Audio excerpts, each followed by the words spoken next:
I have been directed by my leader, Dr. K. Veeramani, the ideological disciple of Tandai Periyar, to attend this function of Arjun Singh. Why he directed me was Dravida Kalakam, the Dravidian movement started by Tandai Periyar. Itself is a humanist organization. So it is natural that another associate in North India by the name Arjun Singh, which is itself a humanist association, we should have a connection and a bondage to exchange our ideologies, the ideas of Tandai Periyar and the ideas of Ramswarup Varma, so that the national integration and humanism is created. I was thanked by leader for giving this opportunity, and when I came here, I am equally happy to meet my good old friend, Dr. Arnold, was associated with me some 15 years back in JNU. Whenever and wherever I go there to spread the message of social justice and the ideals of Periyar. I had interacted with Dr. Arnold. I am very happy that he has initiated this program in Lucknow. So I must also thank him for following me on this dais. When I read the literature of Ramswarup Varma, to be frank, in southern part of the country, we are not very much aware of certain leaders who espoused the cause of social justice, who espoused the cause of humanism, like Ramswarup Varma, Jagdev Prasad and others. And I read the literature of Burma. I could find uncompromising social reformer who dedicated his life to the liberation of Burmese from caste oppression, superstition, and Brahminical domination. He believed that social revolution should precede political change. He strongly opposed the Brahminism, Manusmriti, caste hierarchy, superstition, and ritualism. He campaigned for burning Manusmriti and Ramayana as a symbol of caste oppression. I was able to go through a quote by Mr. Varma, which it is in Hindi. Don't mistake me, my pronunciation is wrong. सौ में नब्बे शोधित है, 90 बार हमारा है. So the translation which I got was, of the 100, 90 are oppressed. 90% belongs to us. When I read the quote, I was reminded of the quote by Periyar. He said 97% is ours, only 3% is opposite. So in Tamil Nadu, Tandai Periyar throughout his life campaigned whatever Dharma was doing in North India in 68 afterwards. Periyar did started from 1919 onwards. All these preachings against superstition, for social justice, for women liberation, and against caste hierarchy. So Periyar said that almost 97% of the people have been totally dominated in the name of casteism, with the religion in his head, denying their basic rights and denying education.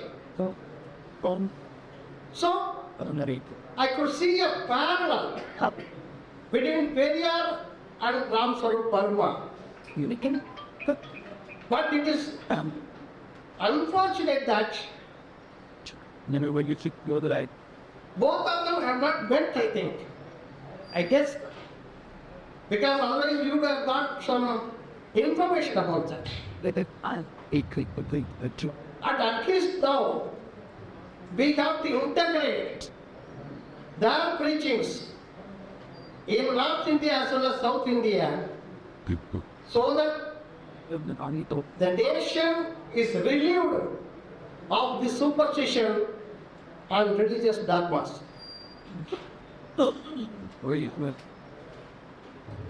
When I said about Periyar, you must be knowing some of his contributions. But when he entered the politics, he was the chairman of the Erode Municipal Council. He was the board member of the various government positions. All those things he relinquished and joined politics. He joined the Congress in 1919 with a single demand that Congress party should pass a resolution in their conference. 50% reservation should be given to the backward classes. That was his only one demand. But from 1919 onwards, every single conference, he brought the resolution, but it was defeated because of the dominance of the Brahminical groups and other upper caste. So continuously he was taking that. Until 1925, he thought that there is no point in continuing in Congress party. So he quit Congress and started the self-respect movement in 1925. With the whole objective of bringing social justice to these majority people of the country, particularly in Tamil Nadu, who have been deprived of status and education. It is not only they have been deprived of education, it is about the self-respect they have been denied.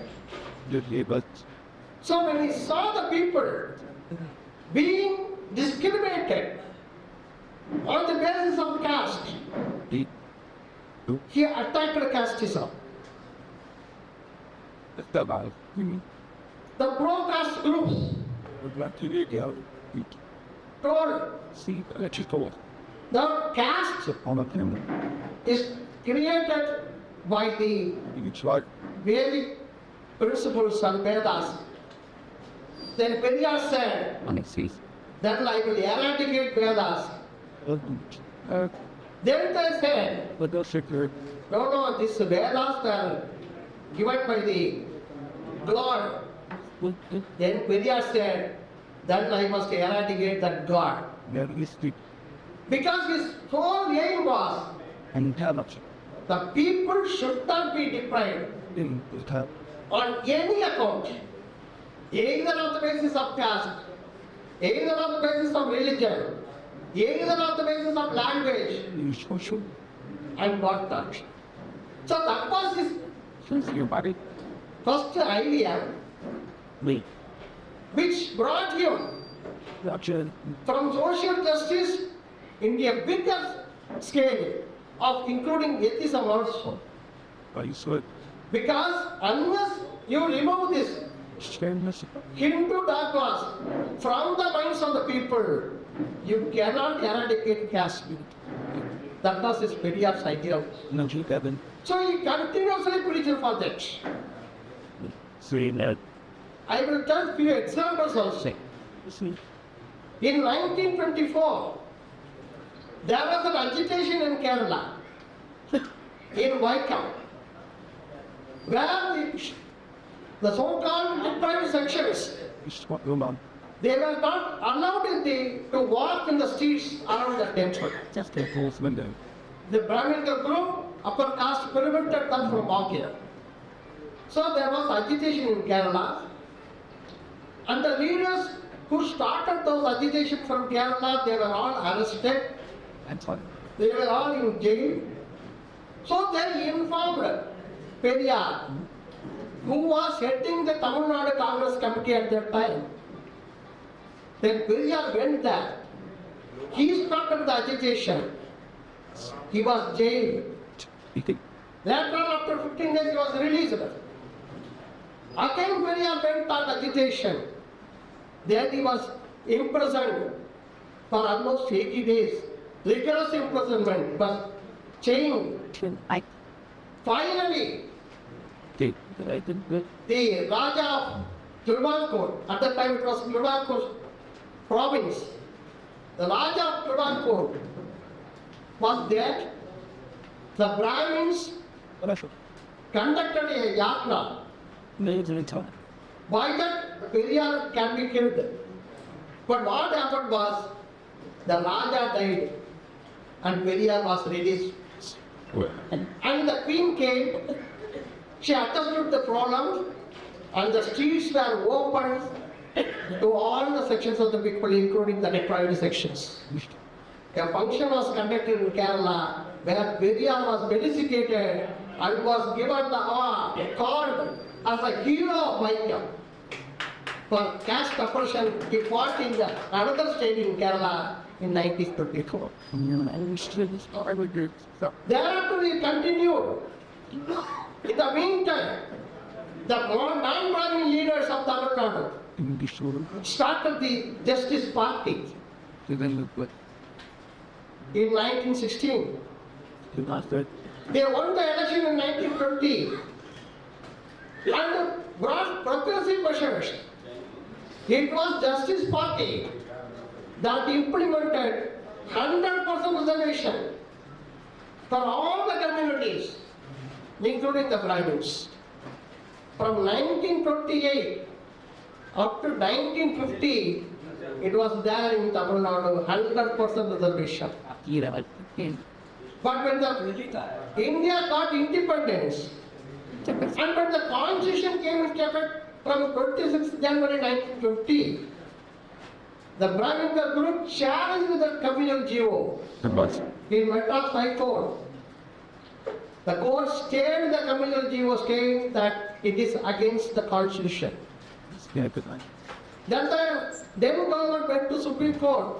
Supreme Court also upheld and squashed the communal GO. But the Periyar started the agitation because he was continuously, vigorously fought for social justice. So he conducted the agitation for 1 year.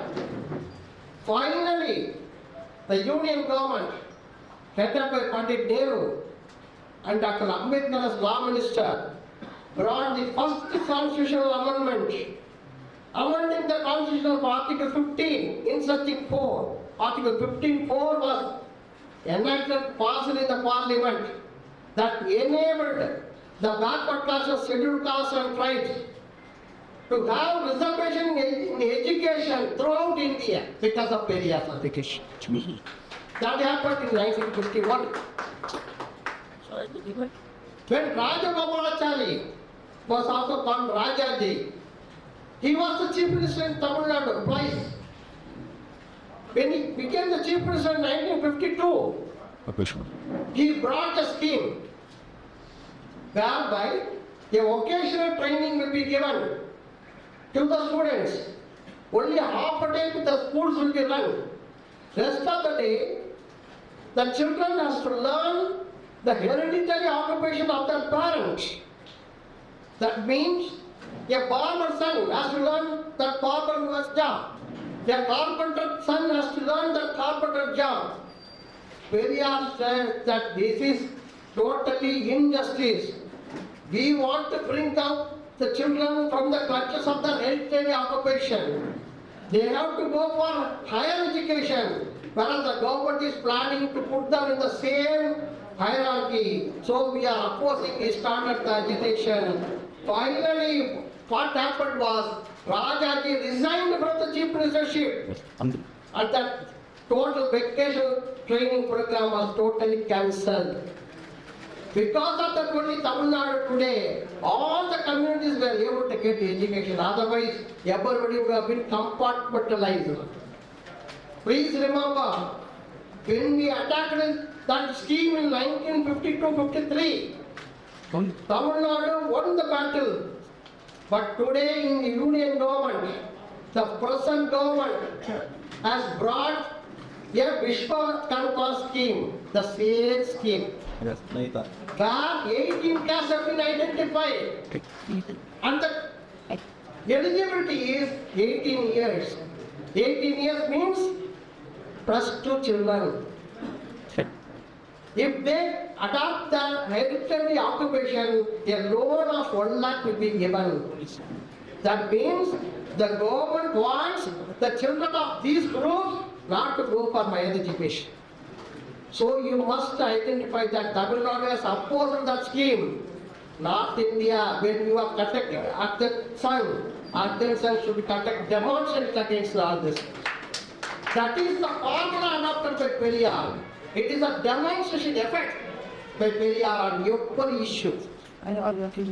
Friends, in 1957, Periyar continuously opposed the caste oppression. He said caste should be totally annihilated. So in 1957, he started the agitation for burning the Indian constitution certain portions which protects caste. In 1957, the agitation was conducted. First time in Indian history, the constitution certain portions were burned by the people. The government doesn't have an act how to prevent it. So they enacted an act that burning the constitution is a crime. But despite that, 10,000 soldiers of the Dravidian party, they entered into the fort and burned. 3,000 people went for rigorous imprisonment for 3 years. 18 people died in the prison. Even women, not only pregnant women were in the jail. 3,000 people conducted agitation against this caste removal, for removing the caste from the constitution. Periyar said, demanded the government, instead of Article 17, which says untouchability is a crime, substitute the word with the caste. Practicing caste should be treated as a crime. The government was not able to hear and understand that.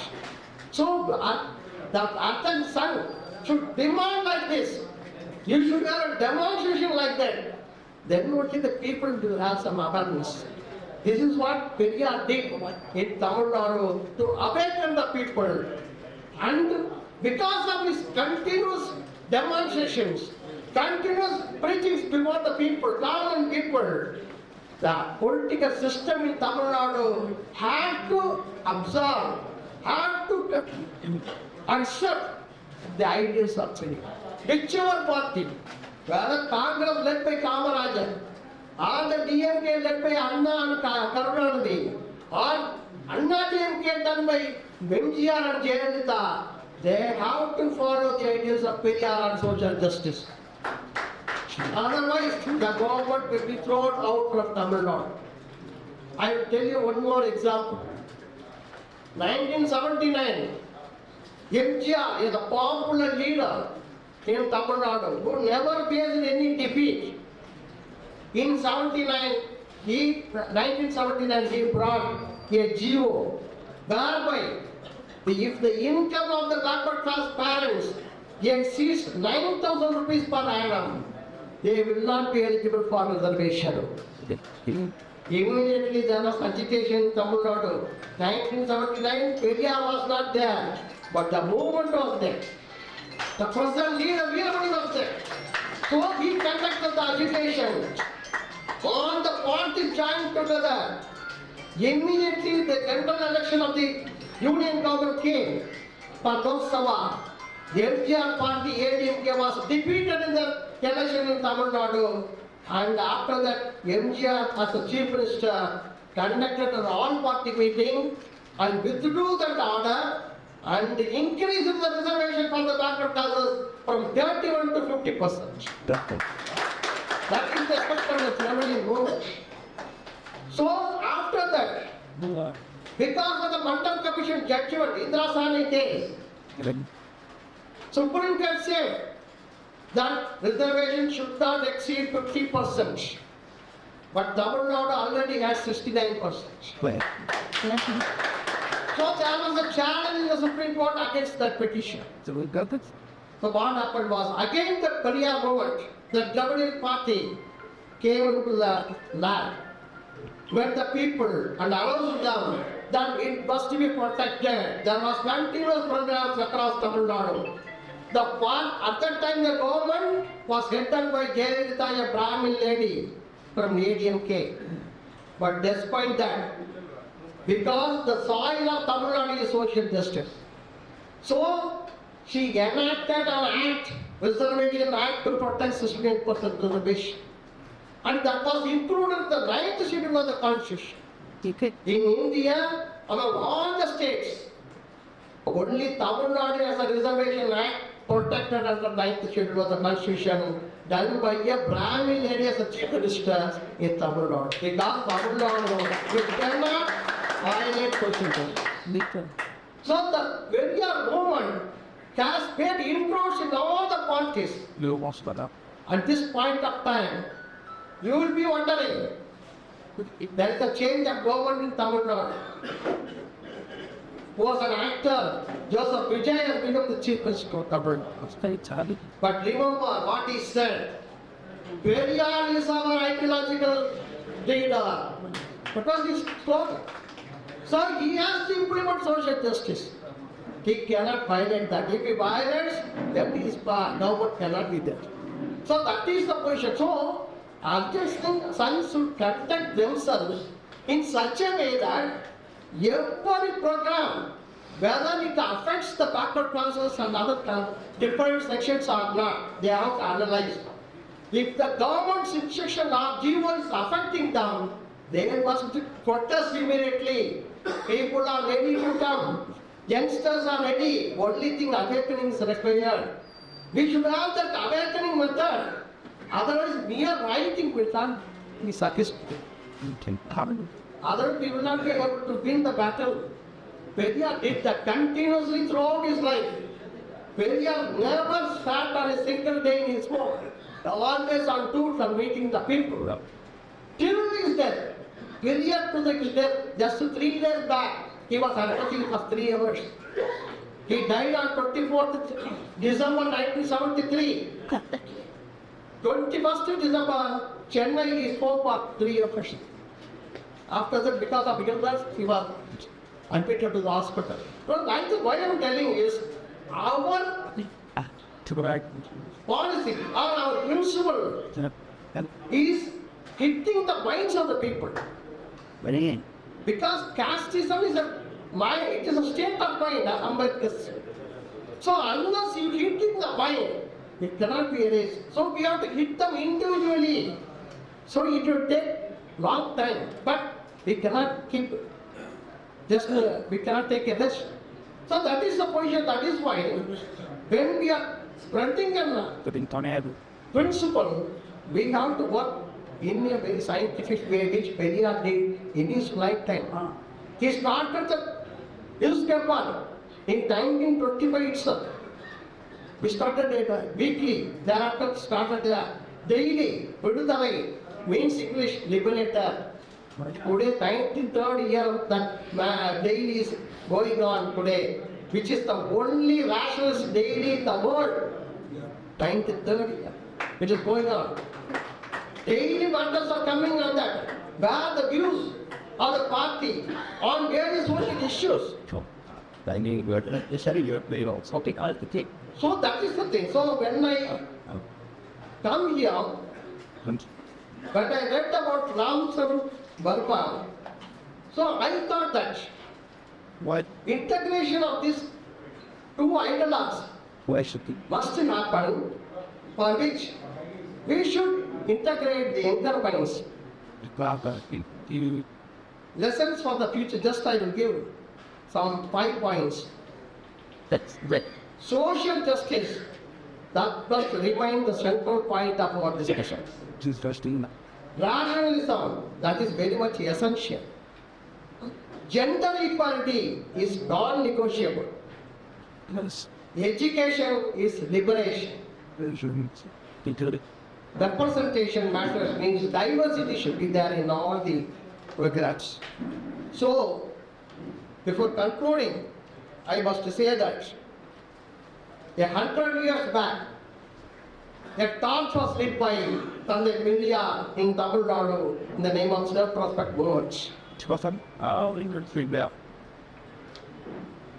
And let this gathering declare today that we will not bow before the caste.